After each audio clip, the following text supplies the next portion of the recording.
Bienvenidas y bienvenidos a esta exploración. Hoy nos metemos en un tema que, bueno, está por todas partes, pero casi no lo vemos. Los químicos en perfumes sintéticos y, en muchísimos productos diarios. Exacto. Nos vamos a basar en unas transcripciones que vienen de un canal, La Otra Perspectiva. Tienen una visión, la verdad, bastante crítica sobre esto. Muy crítica. Nuestra idea es desgranar un poco sus puntos clave, ¿no? Entender qué les preocupa y, bueno, ver qué sacamos en claro. Ujú. Parten de una pregunta, una afirmación casi, que es fuerte. ¿Podrían los cosméticos, los perfumes, ser tan dañinos como el tabaco? ¿O los humos de los coches? Tela. A ver de dónde sale esto. Exacto. Lo que vienen a decir estas fuentes es que no hablamos solo del frasquito de colonia que uno elige. Hablan de una especie como de fórmula química base, ¿sabes? Ajá. Que está en una barbaridad de productos. Limpiadores, suavizantes, ambientadores, de todo. O sea, una multiusos. Eso es. Y según dicen, claro, esto es así por lo versátil que es y, lógicamente, por lo rentable que resulta para los grandes laboratorios y fabricantes. La describen como la materia prima, ¿no? Que luego se manda a las fábricas para añadirla a todo. Es que es increíble pensar en la cantidad. No solo la colonia, entonces. Según esto está en el gel de ducha, el champú, la crema, El detergente, el suavizante. hasta en bolsas de basura perfumadas mencionan. Sí, sí. Y esa comparación con el tabaco o los gases es potente. ¿Cómo la justifican? Bueno, argumentan que es para que entendamos la gravedad potencial, ¿no? Señalan que esa fórmula multiusos, aunque sea un negocio redondo, podría estar detrás de problemas de salud a nivel global. Vale. Desde su punto de vista, lo ideal sería volver a la natural, o como mínimo que los sintéticos pasaran controles, pruebas de tolerancia mucho más estrictas antes de venderse. Entiendo. Y proponen algo interesante, usar a la gente más sensible, digamos, como vara de medir para la seguridad. Como un test. Algo así. Si a ellos no les hace daño, argumentan, pues entonces podría ser seguro para todos, casi como una condición antes de sacarlo al mercado. Hablemos de los efectos concretos que mencionan, porque la lista es larga. Sí, sí, detallan bastantes cosas. Hablan de irritación en bronquios, problemas para respirar, que podrían llevar a asma crónica, congestión nasal, de esa que no se va, ¿sabes? Rinitis, picor y sequedad en los ojos, tipo conjuntivitis, inflamación de oídos, otitis, problemas de piel, eczemas, dermatitis atópica. Uf. El cuadro que pintan es de una inflamación constante, sobre todo en pulmones y mucosas, como si tuviéramos una herida abierta permanente que, claro, nos haría más vulnerables a infecciones, a gripes, bronquitis. Y no se quede en irritaciones, ¿verdad? Las fuentes van más allá, a posibles vínculos con problemas más serios a largo plazo. Correcto. Mencionan preocupaciones sobre cáncer, alteraciones hormonales, posibles mutaciones genéticas, problemas reproductivos, Madre mía. efectos en el sistema nervioso central, toxicidad para el sistema inmune, el hígado. Incluso llegan a mencionar menopausia precoz. O, fíjate, menor coeficiente intelectual en niños si las madres estuvieron muy expuestas durante el embarazo a ciertos aditivos. Es muy fuerte. Subrayan, por ejemplo, que la asma crónica muchas veces se diagnostica, pero el especialista no da con la causa clara. Y sugieren que quizás, solo quizás, la exposición continua a estos químicos podría ser un factor importante que nos está mirando. ¿Y cómo nos afectarían? ¿Por dónde entran estos químicos, según ellos? ¿Explican las vías? La principal que señalan es inhalar. Claro, al respirar por la boca, dicen que las sustancias llegan a los pulmones, a la sangre, corazón, cerebro. Directo. Y por la nariz explican que los capilares nasales lo absorben y también va la sangre. Y eso ya dispara los síntomas. Pero ojo, también hablan de la piel. También por la piel. Sí, aunque sea más lento, también se absorbe. Puede dar dermatitis localmente, claro, pero también síntomas, digamos, generales. Rinitis, asma, ojo seco, dolor de cabeza, mareos, falta de concentración. O sea que no es solo donde te lo pones. Exacto. Recalcan que esta exposición constante, incluso por la piel, podría afectar al cerebro y causar esa sensación de malestar general, de estar como revuelto. Y aquí llegamos a un punto que, le dedican bastante atención en las transcripciones. La sensibilidad química múltiple, la SQM. Eso es. Hablan de gente que reacciona de forma muy bestia a estos químicos y lo relacionan con problemas de diagnóstico. Justo.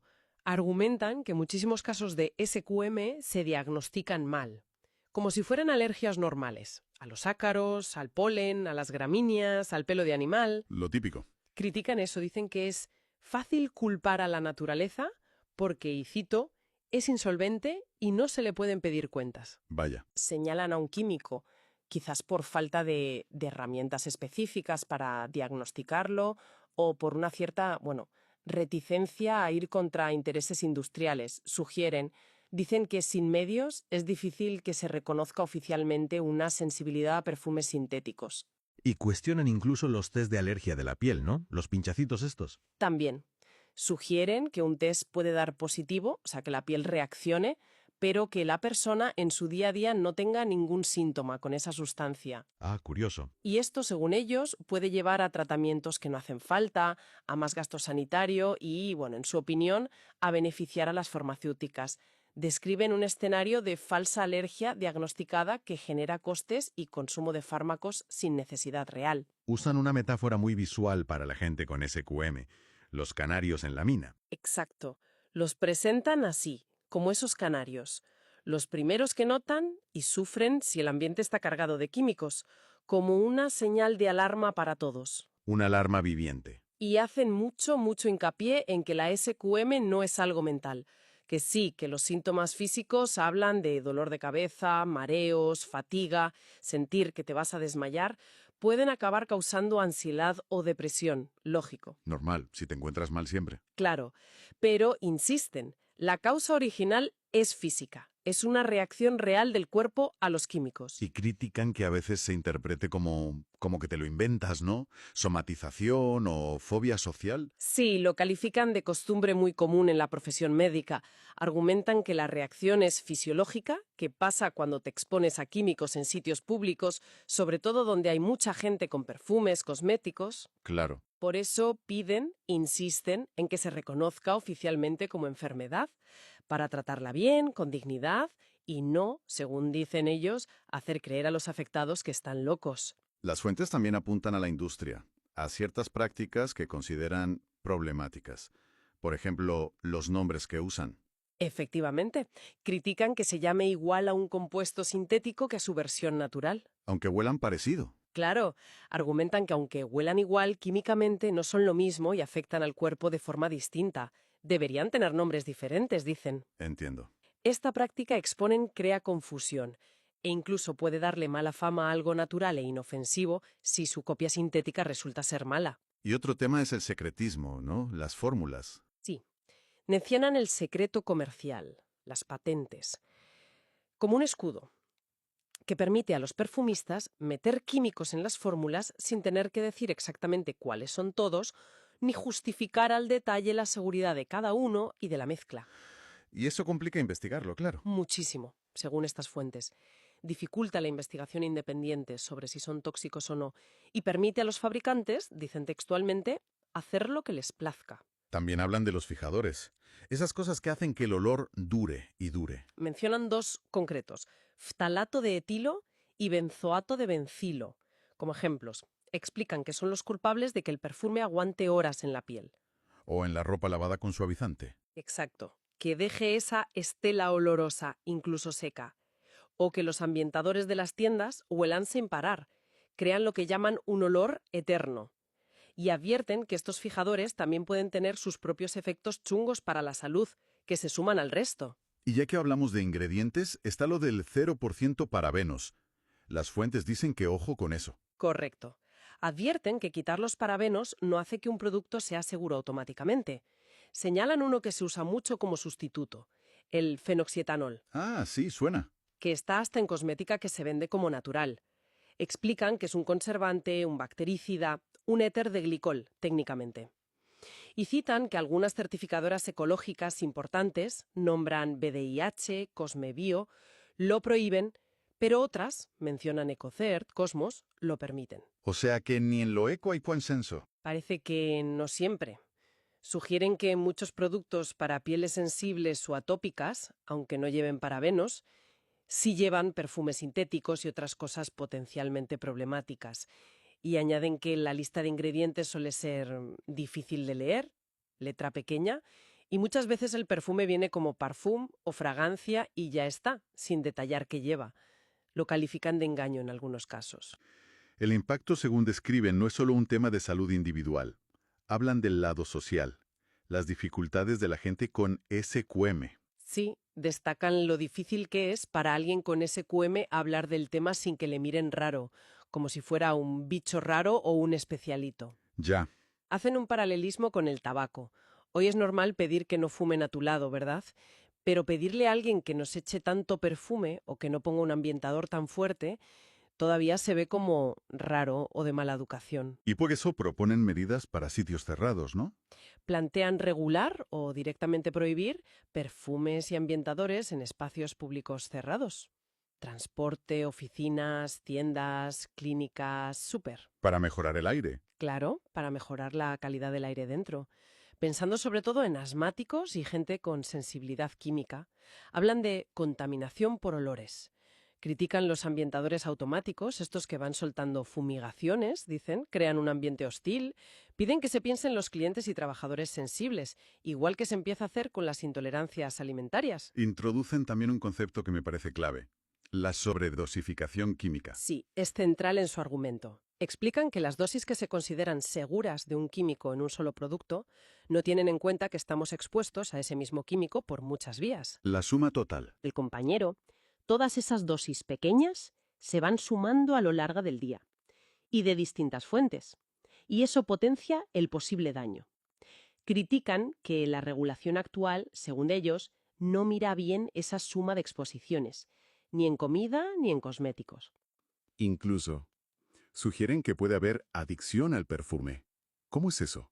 Lo plantean como una posibilidad, una hipótesis, con una parte psicológica, inseguridad, baja autoestima, y quizá una fisiológica. Fisiológica. Comparan con otras adicciones, tabaco, alcohol, drogas. Sugieren que si inhalas o usas algo mucho, de forma abusiva, el cuerpo podría acostumbrarse y pedir más. Y eso llevaría a usarlo compulsivamente, en exceso. De ahí, dicen, esas nubes de colonia que a veces agobian. Da que pensar. Y añaden un comentario sobre higiene que me parece importante.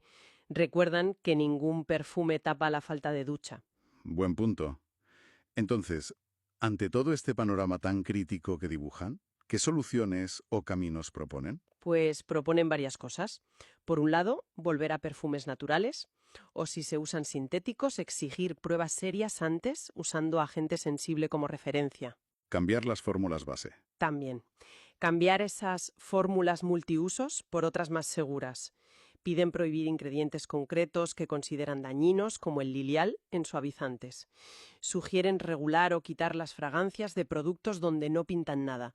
Limpiadores, suavizantes, bolsas de basura. Alternativas caseras también. Fomentan eso. Vinagre y bicarbonato para la ropa en vez de suavizante, jabón natural para afeitarse, no espumas perfumadas, o simplemente agua como aftershave. Y las toallas sin suavizante. Recomiendan usarlas sin suavizante. Argumentan que secan mejor, que exfolian un poquito la piel y que evitan picores. Y luego, de forma general, insisten en varias claves. Reconocer oficialmente la SQM. Fundamental para ellos. Investigar de forma independiente. Hacen mucho hincapié en esto, sin interferencia de lobbies ni científicos pagados por la industria. Y concienciar a la sociedad, a los médicos, a los políticos, para que haya cambios en la regulación, incluso prohibiciones si hace falta. Piden hasta que los sindicatos reconozcan el riesgo químico en el trabajo. Entonces, resumiendo un poco lo que hemos visto hoy, basándonos en estas transcripciones de la otra perspectiva, el cuadro es complejo. Una presencia masiva de perfumes sintéticos, dudas muy serias sobre si son inocuos, la situación difícil de la gente con SQM y posibles puntos ciegos en cómo se regula y se diagnostica todo esto. Sí, los puntos clave que repiten son esa ubicuidad fórmula multiusos, la lista enorme de síntomas que describen, desde cosas leves a preocupaciones muy graves, el problema del diagnóstico erróneo y la falta de reconocimiento de la SQM, las prácticas de la industria que según ellos dificultan la transparencia y la seguridad, secretismo, nombres que lían, sustituto y dudosos, y esa idea central de la sobredosis por acumulación. Y todo esto les lleva a pedir desde su punto de vista, claro, pues más conciencia, investigación de verdad independiente y una regulación, bueno, mucho más dura. Pues estamos tan rodeados de estos olores sintéticos, ¿hasta qué punto nuestra idea de lo que huele bien o a limpio está ya como condicionada por compuestos que podrían ser problemáticos? ¿Y cómo sería oler, no sé, un aire realmente libre de todas estas fragancias artificiales que están por todas partes? ¿A qué olería el mundo entonces?